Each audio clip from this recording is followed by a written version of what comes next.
فأعوذ باللہ من الشیطان الرجیم بسم اللہ الرحمن الرحیم الا ان اولیاء اللہ لا خوف علیہم ولا هم يحزنون آمنت باللہ صدق اللہ المولانا العظیم۔ معزز ناظرین، السلام علیکم ورحمۃ اللہ وبرکاتہ۔ اللہم صلی علی سیدنا و مولانا محمد وعلی آل سیدنا و مولانا محمد وبارک وسلم۔ صلاۃ و سلام علیک یا رسول اللہ، صلاۃ و سلام علیک یا حبیب اللہ صلی اللہ تعالی علیہ وسلم۔ محترم ناظرین، بحمدہ تعالی و بتوفیق الہی آج پھر حضور غوث العالم محبوب یزدانی قطب ربانی حضرت سلطان اوحد الدین حضور سید شاہ مخدوم اشرف جہانگیر سمنانی رضی اللہ تعالی عنہ کے عرس کے موقع پر 7ویں نشست میں آج ہم پھر آپ کے روبرو ہو رہے ہیں۔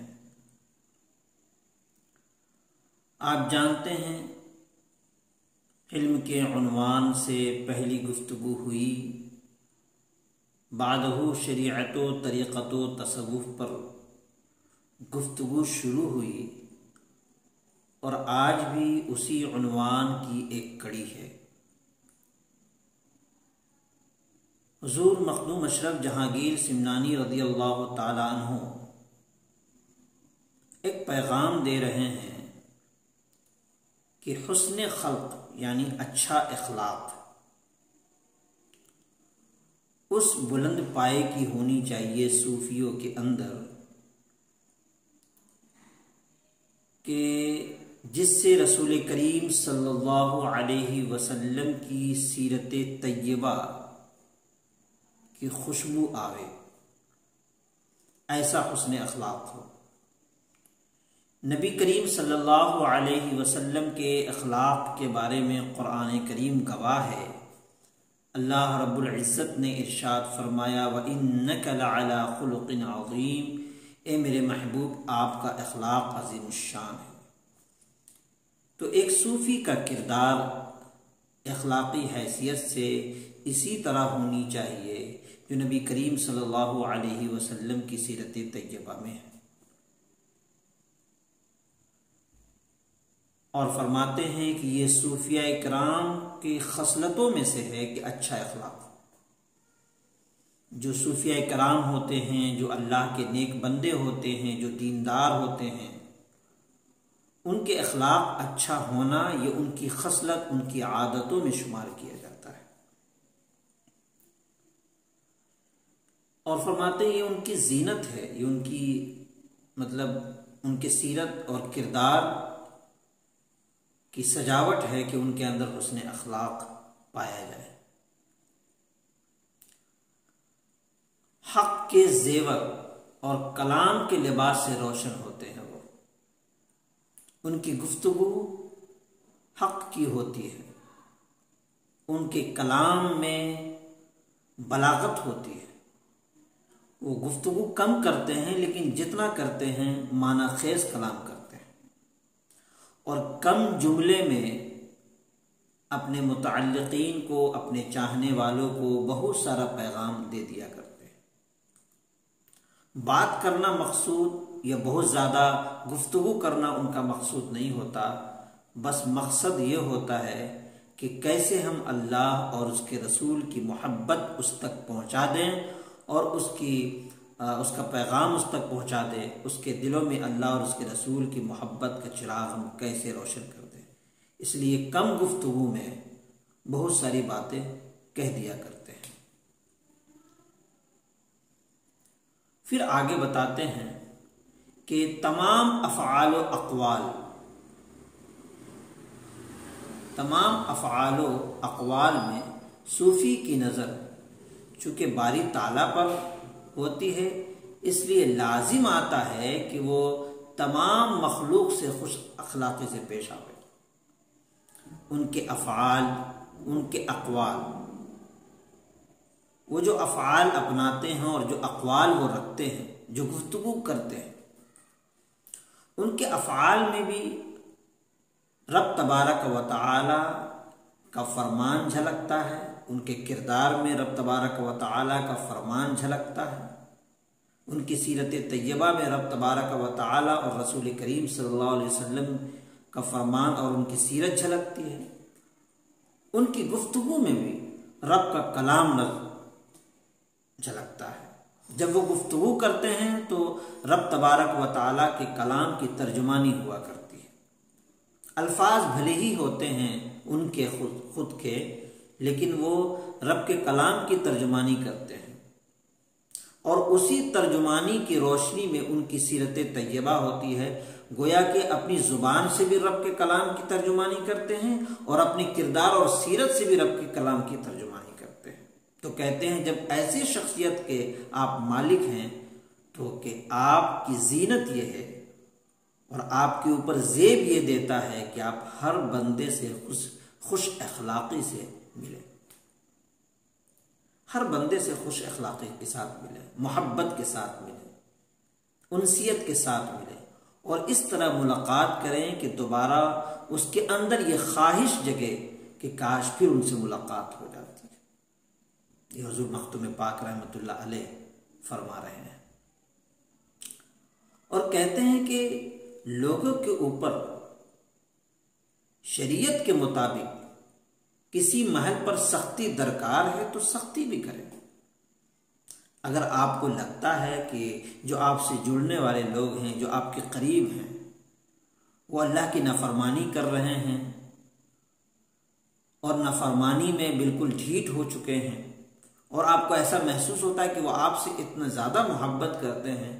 کہ اگر تھوڑی سی سختی برتی جائے ان کے حوالے سے تو ان کے دل میں احساس پیدا ہو جائے گا، ان کا دل جو غفلت کی دنیا میں جا چکا ہے وہ بیدار ہو جائے گا۔ تو ایسے وقت میں حضور مخدوم پاک فرماتے ہیں کہ سختی درکار ہے تو سختی کریں، صرف اور صرف اس لیے تاکہ ان کے دل میں جو غفلت کی چادر پڑی ہوئی ہے وہ غفلت کی چادر ہٹ جائے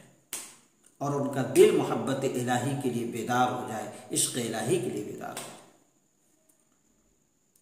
لیکن ان کی پہچان یہ بھی ہوتی ہے کہ سختی تو وہ کر دیتے ہیں، لیکن بعد میں ان کو یہ احساس ہوتا ہے کہ ہم نے اللہ کے بندے کے ساتھ سختی کر دی،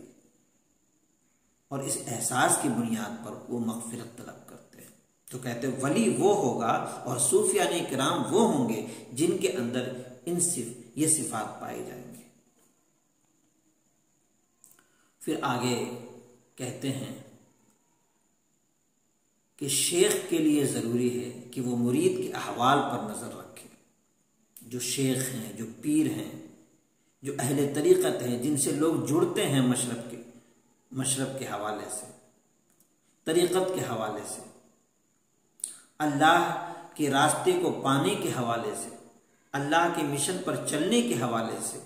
رسول اللہ کے کردار کو اپنانے کے حوالے سے جو لوگ بھی پیران کرام اور بزرگان دین سے جڑتے ہیں، جو جن کے شیخ ہوتے ہیں، کہتے ہیں کہ ان کے لیے لازم ہے کہ وہ اپنے مرید کے احوال پر نظر رکھے۔ اگر مرید کا کردار یا مرید کی سیرت یا مرید کا معاملہ اللہ کی محبت سے غافل ہو چکا ہے تو اس کے لیے ضروری ہے کہ اس کو بڑی سنجیدگی کے ساتھ، بڑی محبت کے ساتھ اسے راہ راست پہ لانے کی کوشش کرے،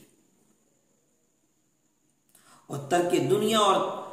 تنہائی کے علوم کا عالم ہوتا ہے۔ دنیا کو کیسے ترک کرنا ہے، دنیا کو کس طور پہ چھوڑنا ہے، کس حد تک دنیا کے ساتھ معاملات رکھنے ہیں، اس کا علم انہیں ہوتا ہے۔ تنہائی کا فائدہ اٹھا کر کیسے ہم اللہ کو مناویں، اپنی تسبیح کے ذریعے سے، اپنی تحلیل کے ذریعے سے، اپنی اوراد و وظائف کے ذریعے سے، اپنی تلاوت کے ذریعے سے، یہ ان کی پہچان ہوتی ہے، ان کے احساسات ہوتے ہیں، ان کے اندر یہ احساسات ہوتے ہیں کہ اپنی تنہائی کو خدا کی محبت میں کیسے گزارے۔ وقت بہت اچھا ہوتا ہے جب تنہائی کے عالم میں انسان ہوتا ہے، تو وہ وقت ایسا ہوتا ہے کہ وہ بندہ اور اللہ کے درمیان کا وقت ہوتا ہے، تیسرا کوئی نہیں دیکھتا کہ آپ کیا کر رہے ہو، لیکن اس تنہائی کے عالم میں بھی اللہ آپ کو دیکھ رہا ہے۔ یہ احساس اس کے اندر ہونا چاہیے، اور اس تنہائی کا عالم ہونا چاہیے کہ اس تنہائی کو ہم کیسے گزاریں۔ اور پھر آگے لکھتے ہیں کہ اس کی خیر خواہی کرے، مریدوں کی خیر خواہی کرے، جو ان سے جڑے، ان کے احوال سے کی واقفیت رکھے، ان کے احوال کے بارے میں جاننے کی کوشش کرے، اور مرید کو راہ راست پر لا سکے۔ یہ اس لیے جاننے کی کوشش کرے تاکہ مرید کو راہ راست پر لا سکے۔ وہ جس حال میں ہے، مناسب اس کی جو راہ ہیں، جو اس کے خطرات ہیں، جس کی وہ جیسی صلاحیت رکھتا ہے، اسی صلاحیت سے یا جس انداز سے آپ کو لگتا ہے کہ ہم اس انداز سے اس سے پیش آئیں گے تو وہ راہ راست پہ آ جائے گا، تو اس حکمت کا معاملہ اس کے ساتھ رکھیں۔ مقصد یہ ہونا چاہیے کہ اگر ہمارا مرید غلط راستے پہ جا چکا ہے تو اسے صحیح راستے پہ لانا، یہ کہتے ہیں مخدوم پاک، یہ پیر کی ذمہ داری ہوتی ہے، یہ اس کا اخلاقی ذمہ داری بھی ہے اور شرعی ذمہ داری بھی ہے، اور انسانیت کے حوالے سے بھی مان لیجیے اس چیز کو۔ آپ جس سے محبت کرتے ہیں وہ آپ سے محبت کرتا ہے، تو ظاہر سی بات ہے کہ اس کے ہر حال کے بارے میں ہم کو جاننا ضروری ہے۔ اور ہم اللہ سے محبت کرتے ہیں تو ہم کیسے چاہیں گے کہ اللہ کا بندہ اللہ کی محبت سے غافل رہے؟ اسی لیے حضور مخدوم اشرف جہانگیر سمنانی رضی اللہ تعالی عنہ فرماتے ہیں کہ اگر کوئی شخص یہ جان کر کے آپ سے جڑ رہا ہے کہ آپ اللہ کے دوست ہیں،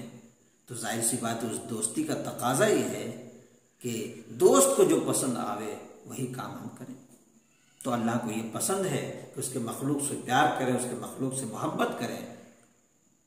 تو پیر اور شیخ کو چاہیے کہ اس کے مخلوق سے پیار کریں۔ یہ حضور مخدوم پاک